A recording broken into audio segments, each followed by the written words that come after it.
Manifestation is an integral part of life. It's not something that you choose to do, it's something that simply is. It's always on, it's always happening in the background. It's like your subconscious mind just working in the background, making things happen for you. Manifestation is much like this. Now, the reason we don't realize this is because we go about our day with a lack of awareness. 95% of our day is subconscious. So this means that we just go about our day repeating some kind of pattern we have been doing for a very long time. Very few of our day is actually consciously aware. We're not actually actively doing things. We're just following the same pattern. The simplest way to put manifestation is the way that something translates into physical reality.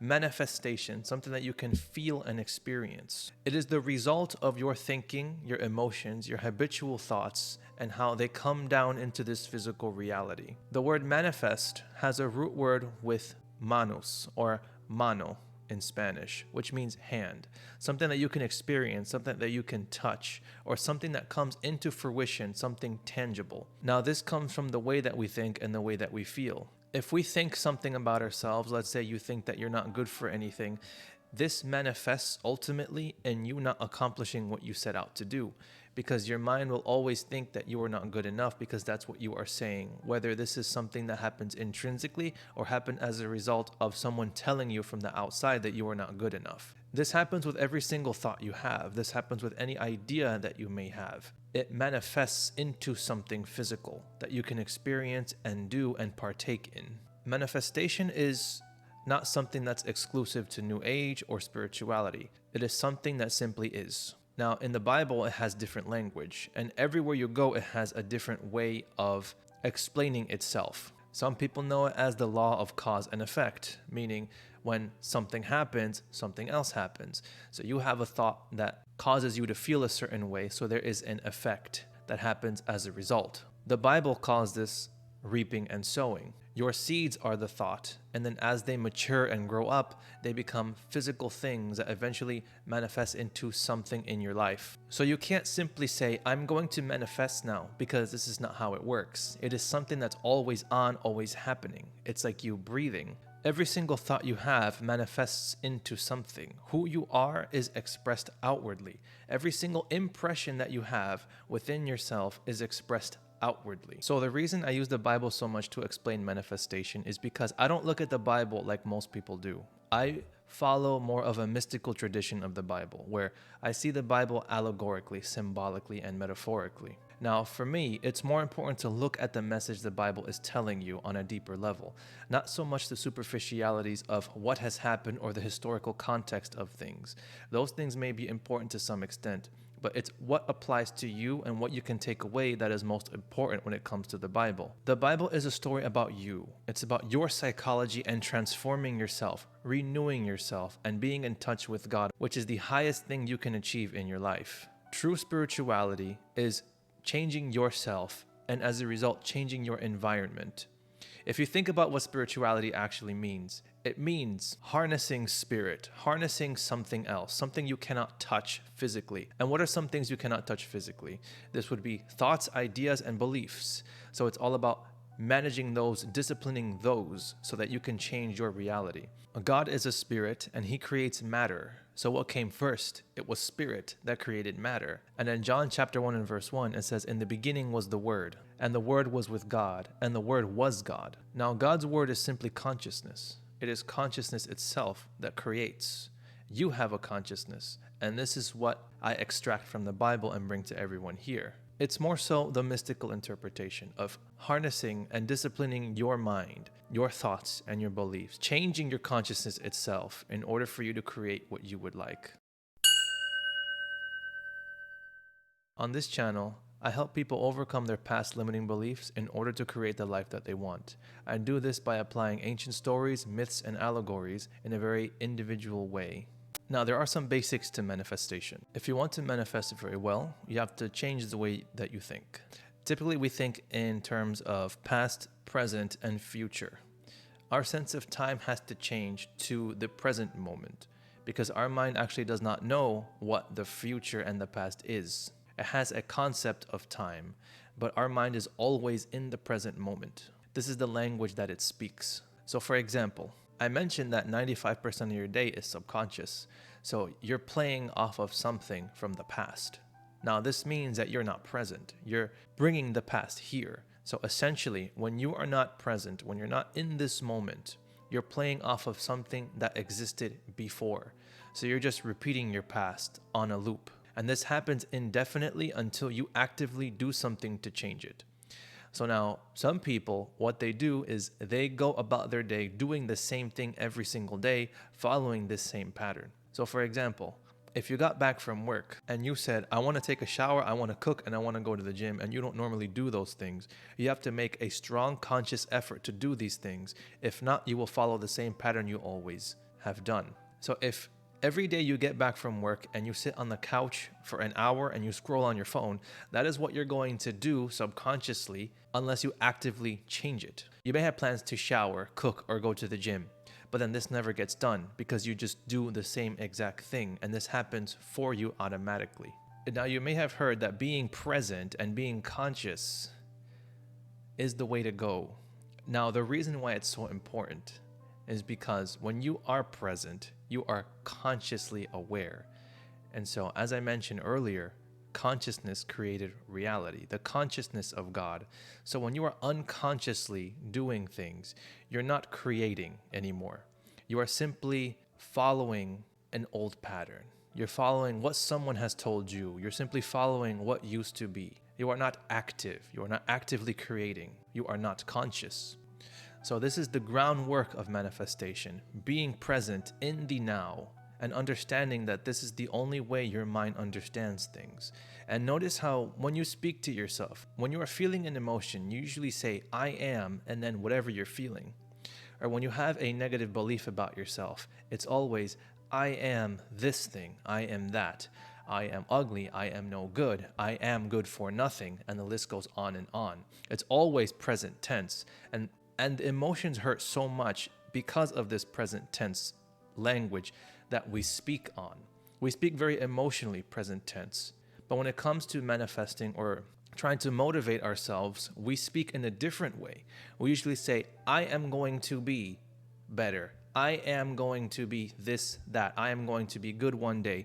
I am going to work on myself one day in the future. It's always throwing it over there. It becomes foreign to your mind to think that something is going to happen one day, because as the present comes, the future always gets pushed one step ahead of the present. The present will always be in the middle. This is equilibrium. The future will always be in front and the past will always be behind, no matter at what point in life you are in. It is very strange to say, I am good. I am good now. It's very strange to say this in present tense, but this is actually one of those things that the Bible talks about. In Joel 3:10, it says, let the weak man say, I am strong. So notice that you're not saying, I am going to be strong. The tense is present. I am strong, even though you are not.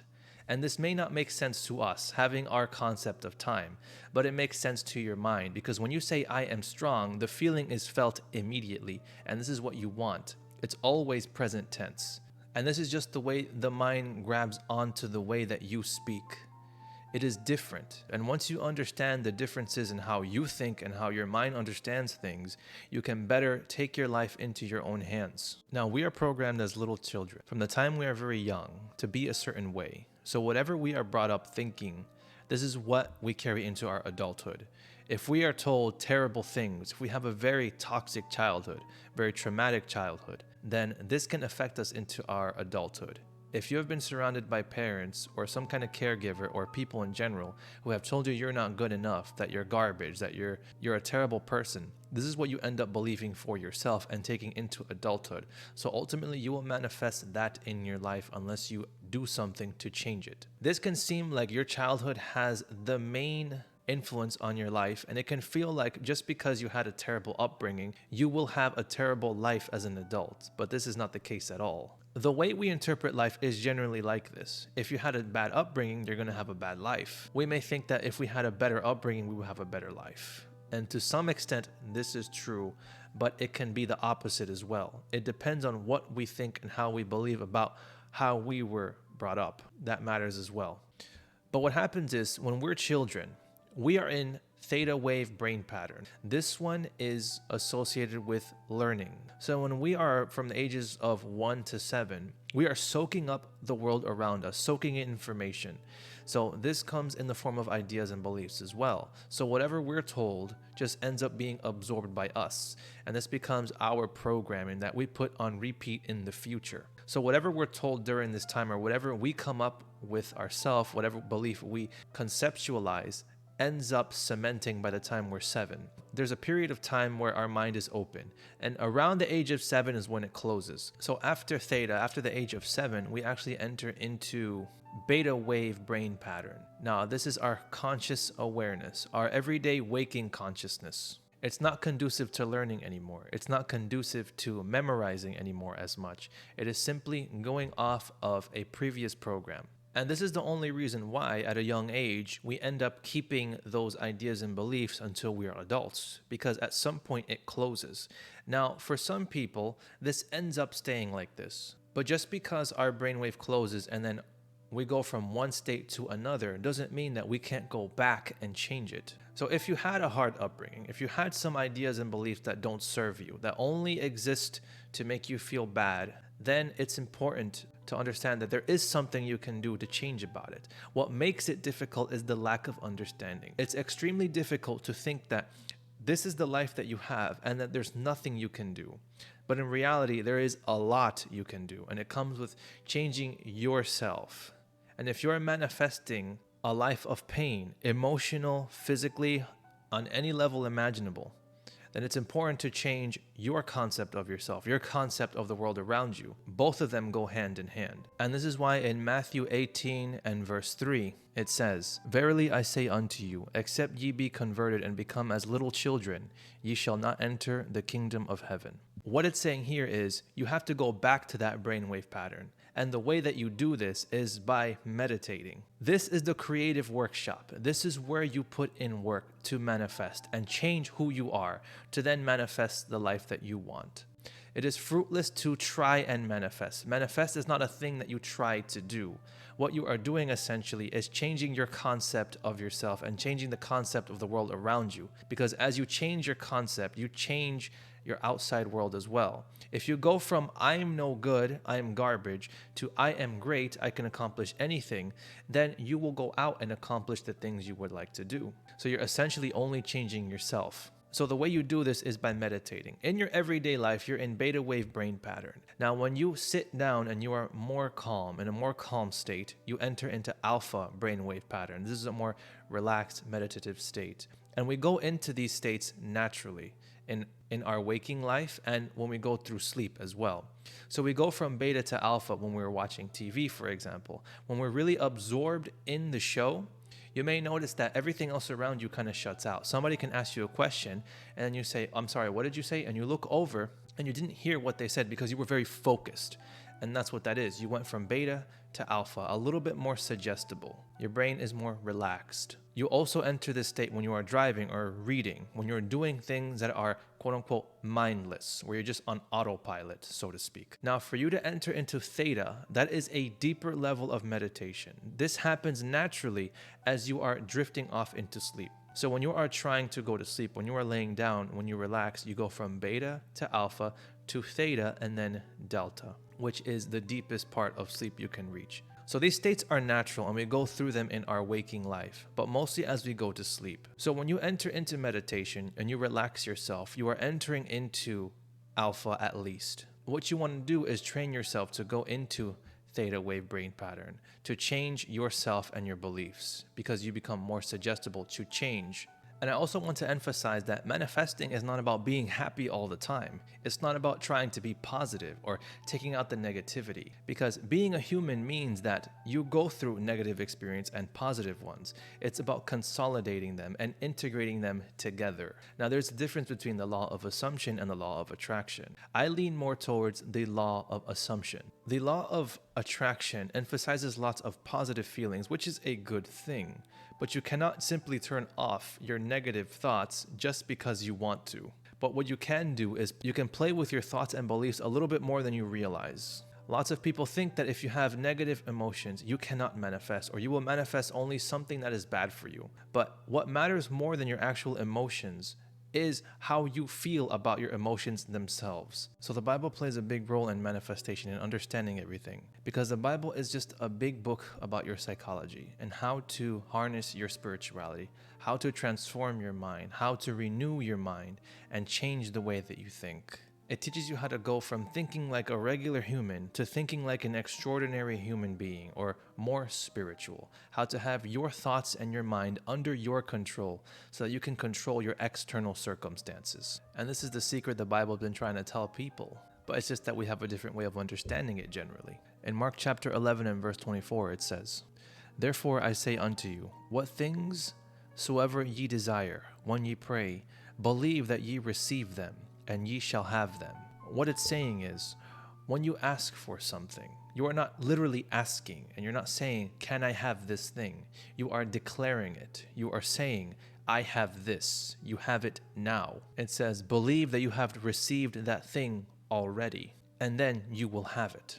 You're using your mind to imagine, to create the thing you want now in this present life. You're putting yourself in first person as if the thing was true. This is manifestation. And another verse that emphasizes the feeling of now is John chapter 4 and verse 35. And it says, "Say not ye, there are yet 4 months, and then cometh harvest. Behold, I say unto you, lift up your eyes and look on the fields, for they are white already to harvest." So what this one is saying is, do not wait. Do not put things out in the future. Don't say, "I'm going to be rich one day. I'm going to be strong one day. I'm going to be this one day." Do not wait for the harvest.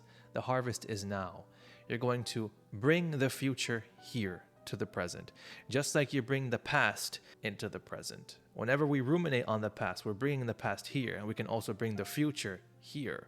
We're manipulating time, in other words. We're bringing the time here, in the present moment, which is the only thing the mind understands. We're not waiting for the harvest. We're bringing it here. The harvest is now. Right now. Everything happens in present moment. So what you're going to do is enter meditation and then think on these things in the now moment. And this is how you manifest. And these are some of the Bible secrets that point you to manifestation. And there's much, much more. So when you are meditating and you are imagining, when you enter this state of being where you are imagining what you want, you're deeply meditating, you're changing your brainwave pattern.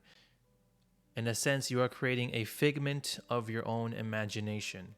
Now, usually this is associated with being delusional or some kind of crazy, because when you're seeing things, people can say, that's just a figment of your imagination. But what this means is you are forming something, you're shaping something. So you are forming images and you're forming pictures in your mind that are predetermined to happen in the future so that they can manifest.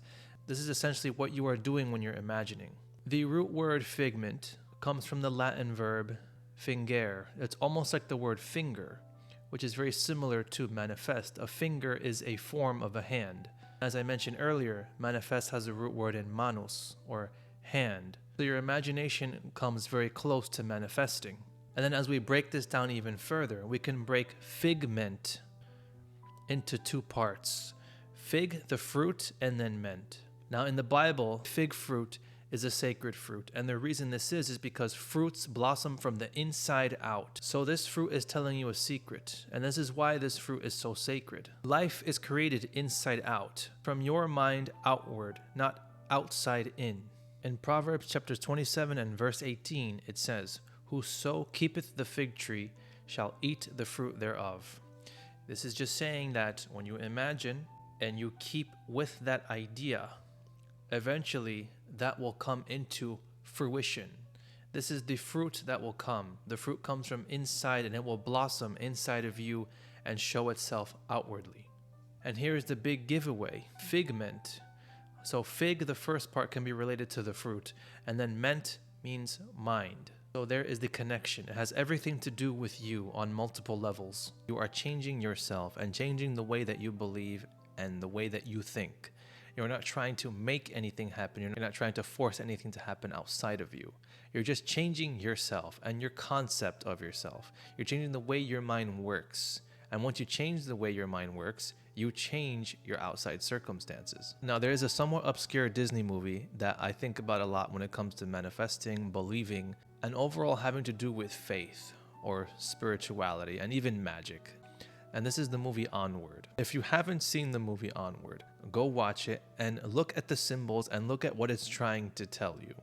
Because the movie takes on a different form when you realize it's talking about manifestation, when it's talking about faith, and when it's talking about how you can apply this to yourself. Now, this movie from start to finish is one big explanation, a whole movie about symbolism. But I'm just going to be touching on a few points. So in this movie, there's two brothers. There's an older brother, his name is Barley, and then a younger brother, his name is Ian. Now, Ian and Barley go on a mission. They're on a quest to revive their father. And now Barley knows a lot of things about magic, and he's considered like some kind of Dungeons and Dragons player where he's into role-playing games and he's into magic and all this sort of stuff. Ian doesn't believe in this stuff. He doesn't quite believe in anything. He just simply doesn't believe in this stuff. So now Ian is the one with magic power, but he needs to harness it. He needs to learn how to train himself. And so what he's training essentially is his faith aspect. So on one of the scenes, he is actually trying to activate a spell which he learned, but he cannot simply say the words. He cannot simply say the magic spell and have it work. His older brother tells him he needs to say it with feeling. With your heart's fire, he says, which is with your heart, with feeling and with belief, with conviction, with confidence. All of these things, and this is very important to manifestation, because you cannot simply say to yourself something like, I am strong, and say it without any emotional feeling. You cannot say things vainly, repetitively. It needs to be emotionally charged. It needs to be, I am strong, and you need to feel it. You need to really bring the phrase to life with your emotion. So once this happens, Ian is able to activate the spell correctly. And then the other part is when Ian has to walk by this bottomless pit, this chasm, where he has to activate a drawbridge, but there is no way to get across this chasm. What he must do is actually use his magic, his faith. He actually has to activate a spell and then pretend like he is walking on something when he is actually just walking on air. So he reaches the end, the edge of the cliff, and his brother has a rope around his waist just in case he falls. Now, this is his safeguard. He feels like as long as he has this rope around him, he is safe. He activates the spell and starts walking on air. He believes there is simply a bridge there, and the spell is based off belief. So once he stops believing, he will fall into the bottomless pit. Now, this tells you how important belief is when it comes to crossing anything. The point is to move forward, and the movie is called Onward, which means forward. It doesn't matter what's in your way. It doesn't matter if there is a chasm, a bottomless pit, a hole, a mountain. You just keep moving forward. And any mountain that is there will move for you. And anything that is there, you will find a way through. All you got to do is continue moving forward with your belief. And that's what matters the most.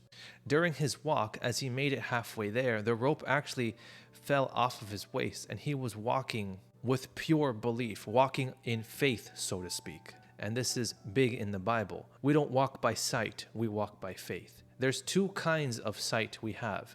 There is our faith sight, or our mind way of seeing things, mind sight, if you will. And then there is eyesight. What we see with our eyes is simply what is there physically. It is stimuli. And you will see the word stimuli has the word eye in it. So it's stim, and this eye is referring to your eyes, and it's referring to you as an individual. It is the stimulus that will get you to react in a certain way. Now, when we learn not to react to external stimuli, we will walk by faith, or by what we see in our mind. We will see with our imaginative faculties, our faith aspect. And this can move mountains. This is the part that can do the impossible, that can walk on air, walk on water, and walk through any obstacle in your life. And then another very interesting thing about Barley, the older brother, is he has a phoenix on his jacket. So this phoenix represents the death and rebirth of something. It is the death to the past and the birth into something new, or death and resurrection, and this represents Jesus Christ. This is the phoenix, and this is another way to represent Jesus himself. So Barley is the Jesus representation in this movie, as he guides Ian through his whole journey. And it's not until the end of the movie where Ian recognizes that Barley was like a father to him. And barley was also the only one who was able to interact with their father. And it is said in the Bible that Jesus is the only way to the Father, the only way to heaven. And it is done through barley, or your consciousness, your conscious guide that will get you there. And this is the thing that sees the Father face to face. Not you per se, but that aspect of you that is connected to the Father. And that is the Jesus within you, guiding you.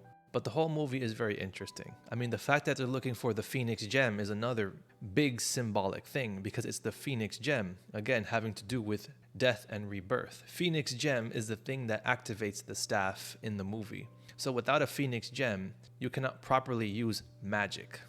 So the Phoenix gem is that thing within you that once you die to your old ways of being, once you die to your old conceptions of this world, how you used to think, and you see the world for what it really is, it gives birth to a new way of you being, and it gives birth to your conscious awareness, where you can consciously create. And then this is that awareness you need that can help you to manifest correctly and effectively. In the movie, they are brothers. They are called Ian and Barley, their last name being Lightfoot. And this is how we must be. We must be light on our feet. In other words, we must raise our consciousness up into the higher realms, where we can be light on our feet, where we can fly. And this is also Hermes, or Mercury, with the wings on his shoes, light on his feet, being able to travel, being able to move onto higher aspects in life, and not being stuck in the mud, in the mundane problems of this world, where we can finally transcend and create the life we want, to be able to manifest everything we would ever want for ourselves. Now, I'm going to get more into Bible secrets to manifesting